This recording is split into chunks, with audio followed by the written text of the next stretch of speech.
as an alternative kind of explaining, where you are not so much making sense of something by looking at causes, but you are making sense of something by finding a principle which connects. And his classic example is in fact Darwin.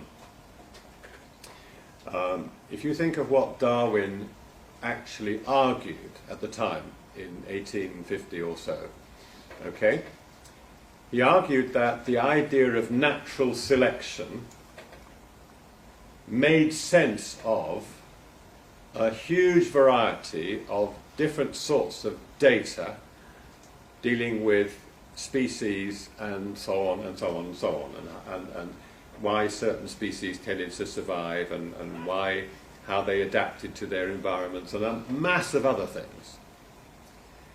What Darwin did not do was to show that there was some causal mechanism at work. He had no concept of the gene at that time. So he was proposing some kind of a functional explanation, you could say. But it became a very powerful hypothesis because the way in which he brought together a huge range of data and other claims under one central powerful idea, a central principle, the idea of natural selection. Now for Wesley Salmon, this is a very fruitful kind of explanation. Another example would be Anthony Pym's, and now I'm now putting you in the same bracket as Darwin, Anthony, so I hope you're duly impressed. Because Anthony's proposed that in several places that the idea of avoiding risk actually explains quite a number of different phenomena that people have discovered in the way in which translators behave, why they tend to prefer literal translation under certain circumstances, why they tolerate interference under some circumstances, why they tend to want to standardize their texts under certain circumstances, and so on and so on. So a number of claims can be brought together under this same umbrella of risk avoidance, which is, I think, an interesting proposal, precisely because it offers a unifying kind of explanation. It links certain translation results from results of translation research under an umbrella, which in turn links these results to other kinds of behavior which are also motivated by risk avoidance. So it makes a connection, just as Darwin made a connection between natural selection and ordinary breeding of pigeons or cattle or dogs that's done quite consciously by people who want pigeons with certain sorts of wings or dogs with certain sorts of tails. You breed them over various generations and you gradually specialize. You have a dog which has a tail or no tail or whatever, whatever you're aiming at. So what Darwin was arguing was that natural selection works in the same way as ordinary selection, breeding, done by any ordinary farmer or pigeon fancier. Darwin had a passion for pigeons. He spent years studying different sorts of pigeons. It's absolutely amazing. So I think risk avoidance is a bit like that. It's collecting or colligating, bringing together facts under a new concept. And the fact that you're bringing them together under a new concept sheds light on the facts. They make more sense because there is this general principle which connects them. I think that's a way of explaining.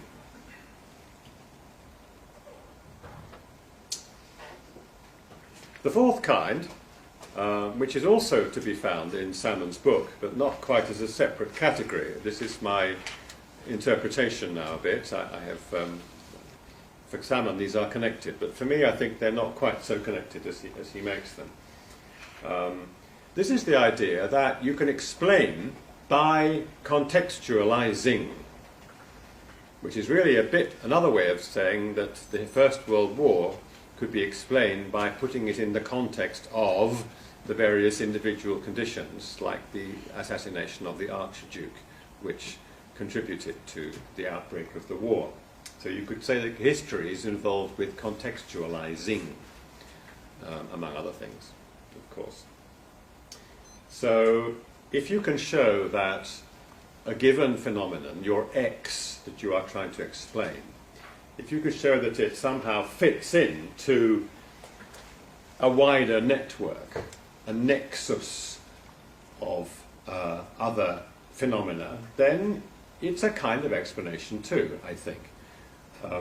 One of my Finnish colleagues, Kaisa Koskinen, has proposed this kind of a nexus explanation for the way in which EU interpreters work within a context of a complex institution. I think it's a very interesting way of proposing an explanation, a making sense of how these, of the particular way of working. And I think a lot of sociological research does this.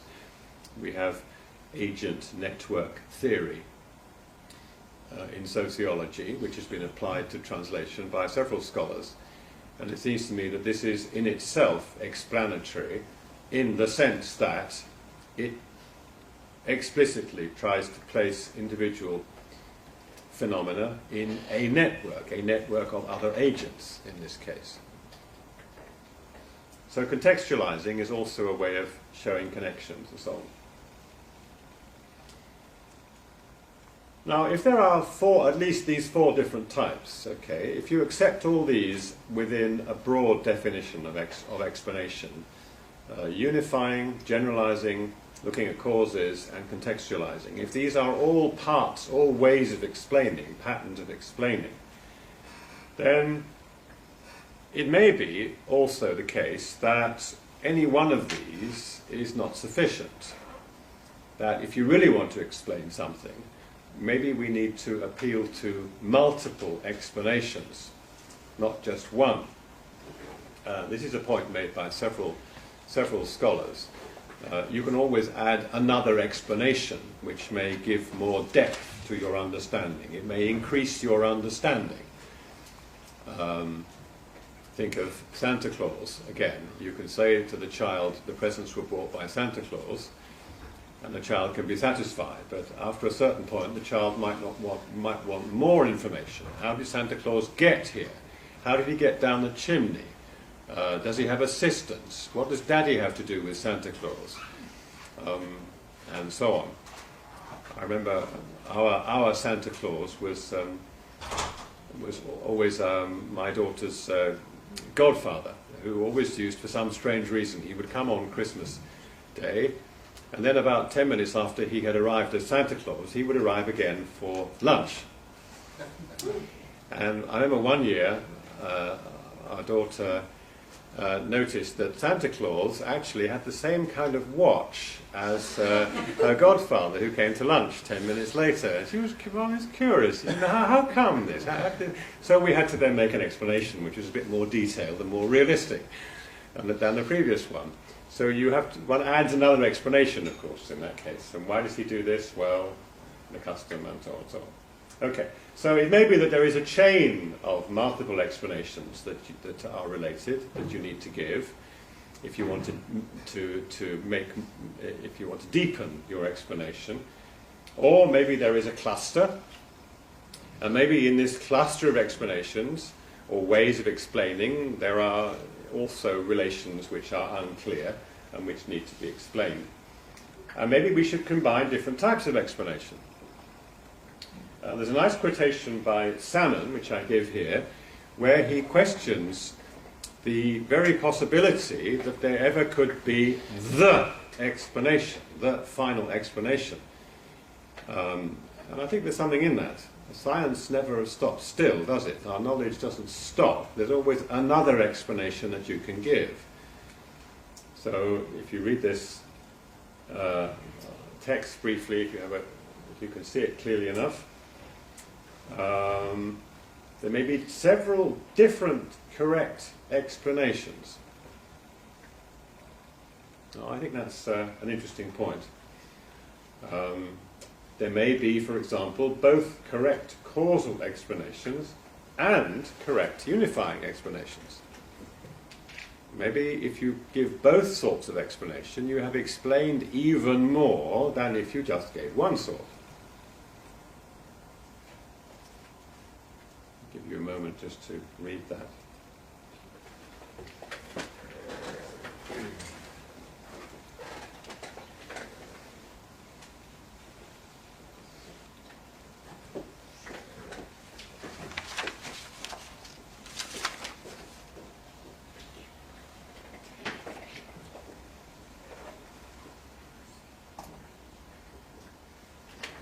So one could never perhaps say that a given explanation is necessarily enough and necessarily final. There might always be other explanations that one could give in addition. You never stop explaining. Would there be an ultimate explanation for everything? It's like the thing in the Hitchhiker's Guide, isn't it? It's the ultimate explanation is 42, isn't it? Doesn't that explain everything in that Hitchhiker's Guide to the Galaxy? Okay. So now I make the claim that I want to. That is the main reason for putting these four types of explanation together. What I want to claim is that what they all have in common is the idea of showing relations, making connections. And what distinguishes them from each other is that different kinds of explanation focus on different kinds of relations. But what they all share is the attempt to describe or to present the phenomenon that you want to explain, the X. They all try to show that X is not isolated. X is not just by itself in a vacuum. As soon as you can show that X has some relation to something else, then I think you are beginning on the road, you are starting out on the road to explanation, because you are moving into a bigger picture in different ways. So, some of these ways you could say are similarity. I mean, if you say that we can see light as particles, or you can see translation as cannibalism, then you're using a metaphor or a simile, and you are stating or expressing a kind of similarity. But also a generalization is a kind of similarity, actually. As is indeed a correlation, which I have not talked about at all. But you could certainly see a correlation as being a kind of similarity which suggests a possible underlying cause, a co-relation, a correlation. And then there are these relations of cause. If you can establish causal conditions of some kind or other, necessary or sufficient or contributory and so on, and indeed if you can establish contextual relations, then what you're doing in each case is trying to set up relations which show connections, which show that the individual X that you are wanting to explain is not isolated. And then if you show how they fit into a theory, well then, it's the theory that explains. The theory that actually does the explaining. The theory is the explanans, the explaining thing. The theory might just be the model of the network of relations of some kind, and that does the explaining. If you think of the Ptolemaic models of the universe before Galileo, where you have the Earth in the middle and then the moon and the sun and the planets and so on, you remember? Then you could say that that model explained the solar system. It was a map of what were thought to be the relations between the various planets, and it explained. Well, it didn't explain perfectly, as we know, but it offered some understanding, which lasted for quite some time and satisfied people for quite some time. Made sense of their lives and so on.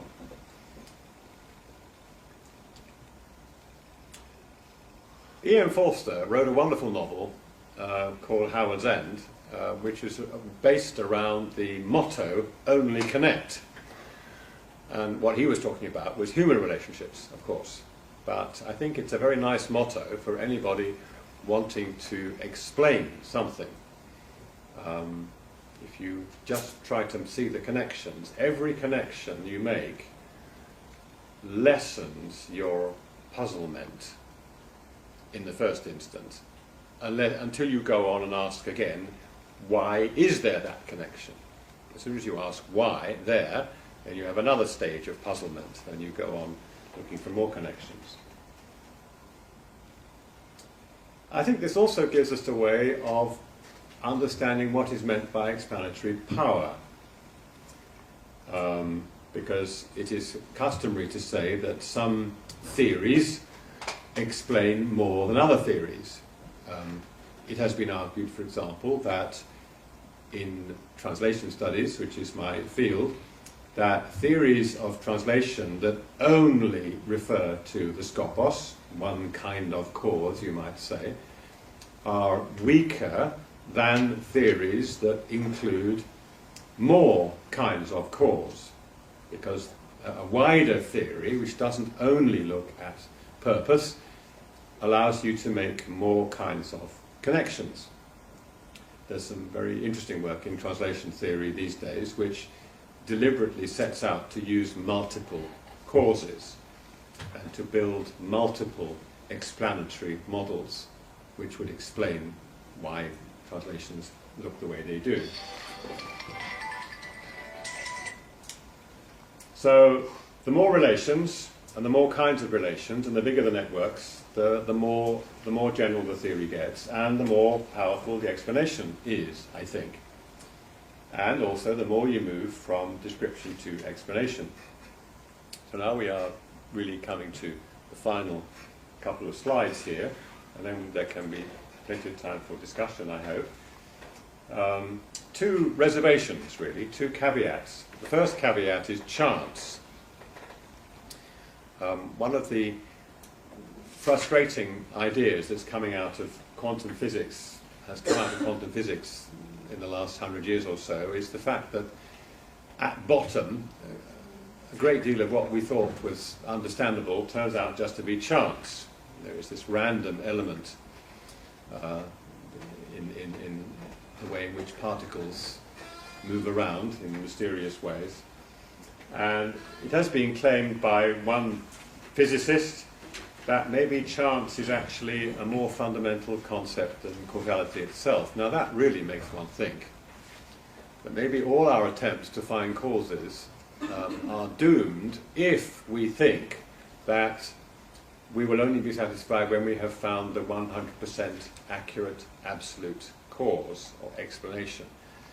Because if you do that, then there's no room for chance. But the trouble is that chance is everywhere, and you cannot escape chance. Even physicists cannot escape chance. So why should we humanists think we can escape it? I think that's one warning to bear in mind. What space do you leave for chance? And the other warning is this one. This one, which is the Marxist point, that for many people it's not actually the understanding or the interpreting of the world which is the point. The point is actually to change the world. Well, yes, for some scholars that is indeed the case.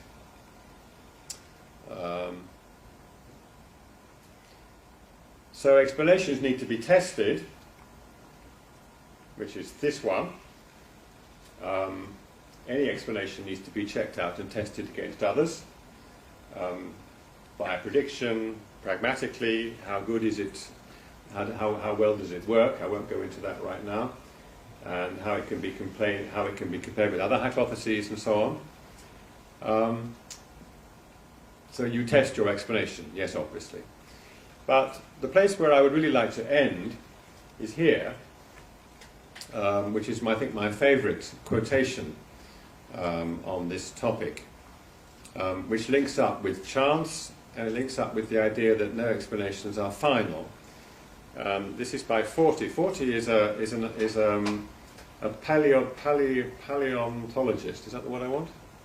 Looking at fossils and things. Paleontologist? What's the word? I've lost the word. That's right, thank you. Working, or used to work in the British Museum.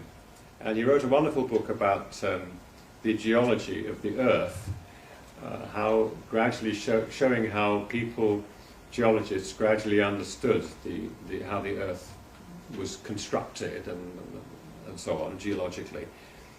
And he mentions there that this understanding is a journey, never a destination, which I think is wonderful, because whenever you think you've arrived, and you look around, you realise that there's still another bit to go, and there's still some more understanding that you haven't got. And I think the English language is quite helpful in that respect, because it's not sort of understoodness. We haven't got such a word as understoodness. Understanding suggests this ongoing process, which I really like, which should be the motivation for any kind of research. It's an ing thing, not an understoodness sort of thing, which I like. I'll just show you those key references, which is the very last slide, so that you can just note them if you want to follow up any of those in more detail. The Croft one is his book on language universals and language typology, in which he explores this concept of generalization in more detail, which I summarized for you. That's Hempel's classic book on empirical science, which I've spelt wrong. Empirical, that should be, not empirical. Sorry. That's the Salmon reference, which I found most inspiring, most interesting. He's written quite widely, an American philosopher, on this topic. You might find that book in your library somewhere. And that's the von Wright reference, which I also referred to, dealing with explanation and understanding. So Salmon is more concerned with the natural sciences, although he does have examples from the human sciences. And von Wright is concerned with the different patterns of explanation in natural versus human sciences. But they both go over the kind of ground which I have been discussing in very interesting ways. And so our journey continues. And it continues, I hope, with some questions and comments from the audience here or out in Webland.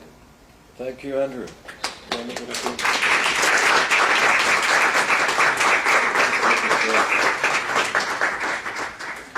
Just bear with me a moment. No. Yes. Okay. Can you see that? Over here I can make it just... So who would like to start? Do you want to start with where we are here, or has anybody got a question out there that they've been asking while we've been talking? I'll just point out to people here, as you can see, we've got now 25 people following us online. So I'm sorry, people who are in Canada and the United States, like Gandassi, Brian Mossop, it must be about 6 in the morning or something like that. Well, in Monterey, those of you I know. We started at 4 in the morning. We should have started at 4. It would have been much better, yes. So I apologize for the timing, people in the Americas. We didn't do a good job for you. And thanks for getting up really early. People can ask questions here in the hall and online. If people want to ask you, raise your hand in the chat room online and we can give you the floor. People, other questions? John, can you come up here for the microphone so people in Webland can hear you? Yeah. If I stand here, will it pick me up? Sorry? Do you want me to go? You can Yeah, use up here the or... mic. Yeah. I understand, thank you very much, really stimulating, lots of things I want to say. I'll try this is the one that's been sort of at the back of my mind from near the beginning. I understand when you began by talking about description and use of metaphor, and then moved towards, I think the metaphor used were harder explanations, sort of more solid, let's say, more towards explanations that science would recognize as valid. Okay, so what happens when we consider an explanation which 400 years ago was considered a perfectly watertight scientific explanation for the body, and medicine was therefore based and administered on the idea of the humours, you know, that inside us we had fire, water, earth and air and so on. And people consumed medicine in the conviction that these were the very best science of their time. Okay, now obviously as science advances, that is revealed not to be true. Or I suspect that what's revealed is it's revealed to be an inadequate metaphor, or we come up with a better metaphor. But surely our current medicine in 200 years' time will be considered by the people who follow us to be just as erroneous and limited. And so what will currently appear to be a hard scientific explanation is destined to become a good attempt at a metaphor. Do you see what I mean? So what I wonder is there this nice, neat... No, you never suggested it was nice and neat. Is there this point at which a metaphorical, descriptive type of explanation turns into something that would be considered hard and scientific, when, as we move through time, what in one moment appears to be hard and scientific will be laughed at and be considered just another poetic attempt, mythological attempt to explain some phenomenon? Thank you very much. Well, you've raised some really big issues there. Since you've mentioned medicine, I mean, one can certainly just think of the various dietary advice that we have been given over the last 10 or 20 years. And drink coffee, drink red wine, don't drink any coffee, don't drink any red wine, this is good for you, that's good for you, and then it isn't. Another 5 years later, it's all back to front. I imagine that a lot of what we eat, for example, what we think, our knowledge about what we should eat, if you go in 200 years' time, people will be absolutely horrified at what we put into our mouths, perhaps, if there's anybody around to be horrified. But, okay, yes, do theories which appear to be empirical, do they become metaphorized, as it were? Thinking of the humours, do you think that people believed that they were literally water, fire, air and something, earth, in the body, or whether they were taken metaphorically at the time?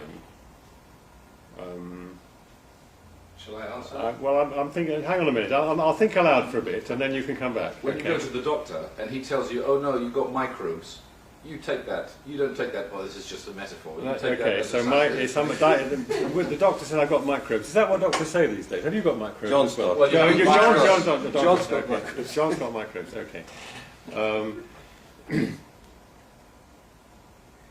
So what happens when the theory gets out of date? You were worried that the science of today will turn out to be the myth of tomorrow, as it were. No, I'm not worried about it. I'm convinced, like you said, understanding is an ongoing process. It's an ongoing process. I know it will become. Yes, okay. There's another concept that I didn't mention, but could mention, which is perhaps will bring some optimism here, which is truth-likeness. Not truth, but truth-likeness. Okay? In other words, an approximation to the truth. Which is used by some philosophers of science, which I quite like because it's a bit more humble, a bit more modest than assuming that we are going to arrive at the truth one day.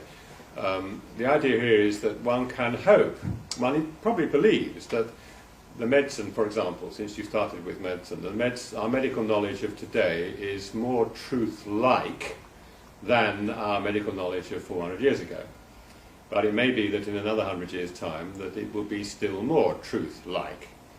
Or think of, to go back to physics, think of Newton versus Einstein. I mean, when Einstein comes along and says that we need relativity, Newton wasn't right, what he was really saying is that there's a corner of Newtonian physics that needs to be corrected, and that Newtonian physics is one particular...